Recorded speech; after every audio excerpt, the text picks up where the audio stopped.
لوړو زده کړو وزارت تېره اونۍ د لوړو زده کړو وزارت رهبرۍ د هیواد د یو شمېر ولایتونو دیني عالمانو سره د افغانستان اسلامي امارت او د لوړو زده کړو وزارت د پرمختګ او د تحصیلاتو د لا ښه والي په موخه مشورتي ناسته ترسره کړه.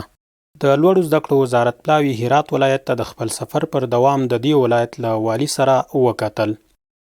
د لوړو زده کړو سرپرست وزیر شیخ الحدیث مولوي نظام احمد ندیم صاحب د مرکزی پوهنتونونو له مشرتابه او استادانو سره د مشورتي ناستې په ترڅ کې د هغوی ستونزې او وړاندیزونه واوریدل.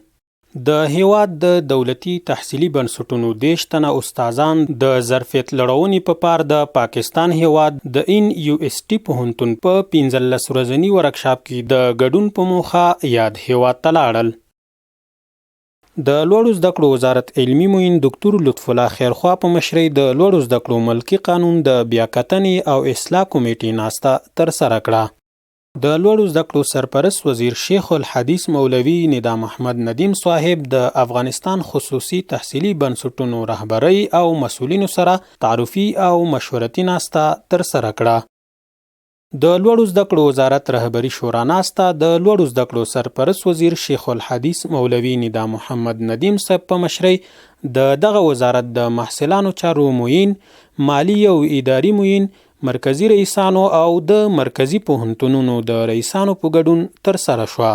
د لوړو زده کړو سرپرست وزیر د 1401 کال کانکور ازموینې 10 تنه ممتاز زده کوونکي د یوې ستاین غونډې په ترڅ کې وستایل.